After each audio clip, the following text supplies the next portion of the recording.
Hello friends, welcome to Grow Wise. और आज की इस वीडियो में मैं आपको क्लास 8 के subject English model activity task को सॉल्व करने में हेल्प करूंगा। अगर आप बेंगली मीडियम से हो তাহলে তোমরাও ভিডিওটি দেখে নিতে পারো, কারণ তোমাদের চাই প্রশ্নের উত্তরগুলো। Language doesn't matter. So without getting late, I am Kishore and now let's start the video. सबसे पहले देखते हैं एक्टिविटी 1 में द विंड कैप से एक स्मॉल पैराग्राफ दिया गया है जिसे रीड करके नीचे के क्वेश्चंस का आंसर करना है। सो एक्टिविटी टास्क पेपर तो आपके पास होगा ही। सो रीड करके टाइम वेस्ट ना करते हुए चलते हैं क्वेश्चंस का आंसर करने के लिए। चलो बंधुरा, तुमराओ चले एसो।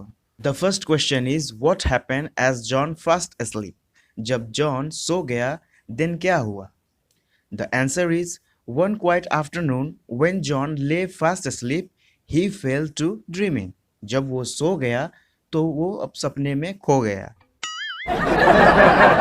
The next question is how did the squall arise suddenly?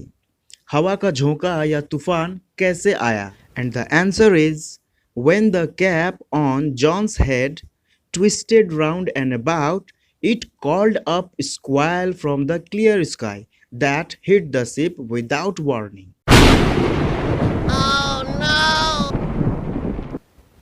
Next question is describe the condition of the ship in the squall.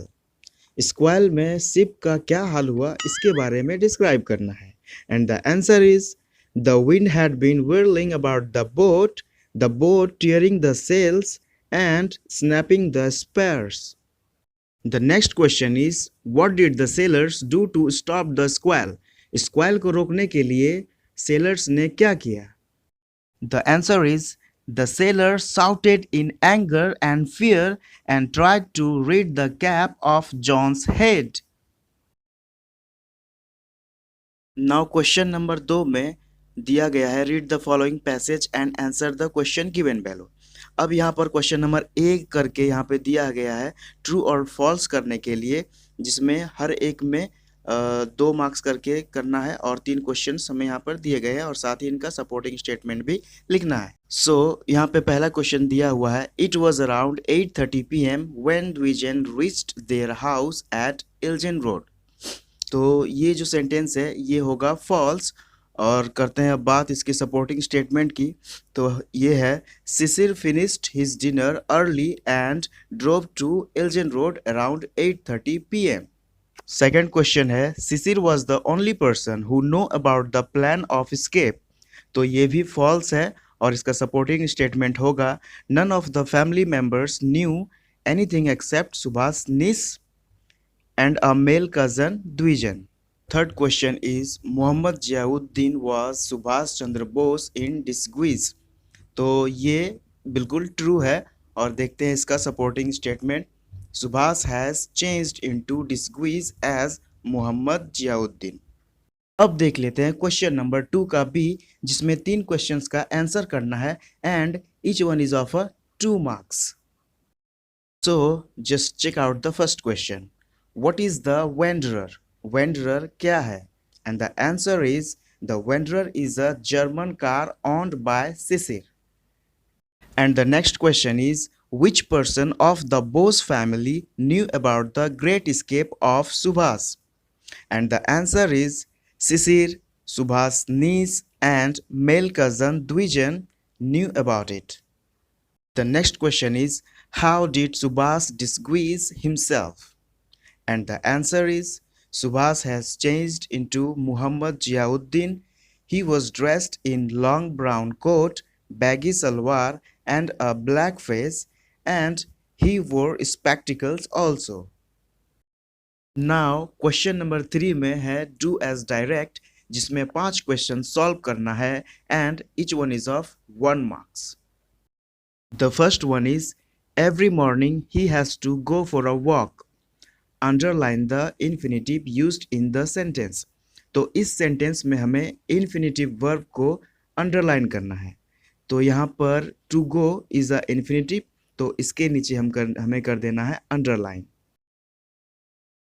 The next one is nowadays supply of food grains is abundant.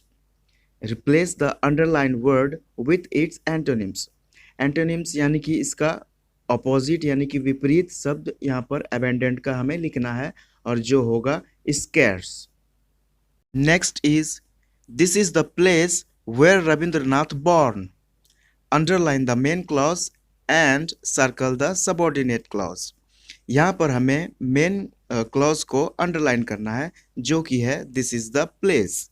इसके नीचे हमें करना है underline and remaining part of the sentence is a subordinate clause जिसे हमें circle करना है। And the next is the news that shocked me proved false. Identify the type of clause used in the sentence. इस sentence में हमें clause के types को find करना है। तो यहाँ पर ये जो है वो एडजेक्टिव क्लॉज होगा क्योंकि दैट जो है वो न्यूज़ को डिफाइन कर रहा है कि इसके वजह से हमें शॉक्ड हुआ। So this is the adjective clause. The next is by this time next year Diya will be attending her university classes. Rewrite the following sentence using future perfect tense. तो यहाँ पर जो सेंटेंस दिया गया है ये फ्यूचर कंटिन्यूस टेंस में है और जिसे कहा गया है फ्यूचर परफेक्ट टेंस में चेंज करना।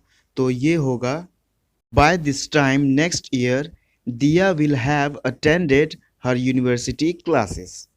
क्वेश्चन नंबर 4 में कहा गया है classify the noun phrase, adjective phrase and adverb phrase of the following sentences and fill in the table. जो कि 6 क्वेश्चन है और जिसमें हर एक पे 1 मार्क्स का है। आप स्क्रीन पर देख पा रहे होंगे those houses are very expensive. I will never do that, never in a million years. So इस तरह के क्वेश्चंस दिए हुए हैं और इन्हें हमें सारे टेबल्स में फिल करना है।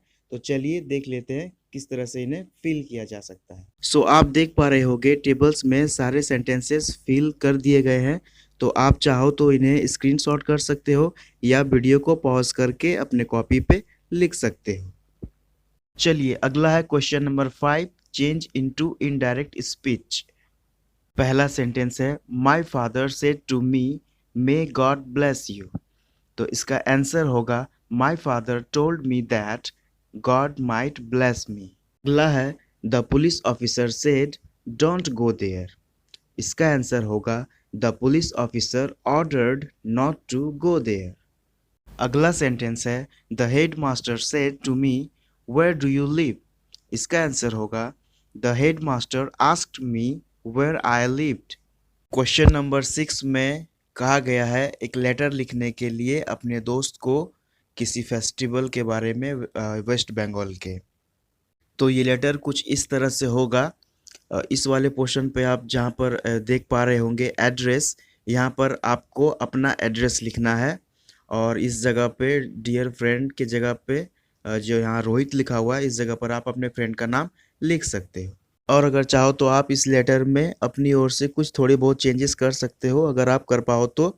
और ये जो वाइट वाला पोर्शन आपको दिख रहा है इस जगह पर आपको अपने फ्रेंड का फुल एड्रेस लिखना है और इस वाले पोर्शन में योर लविंग फ्रेंड और उसके नीचे अपना नाम।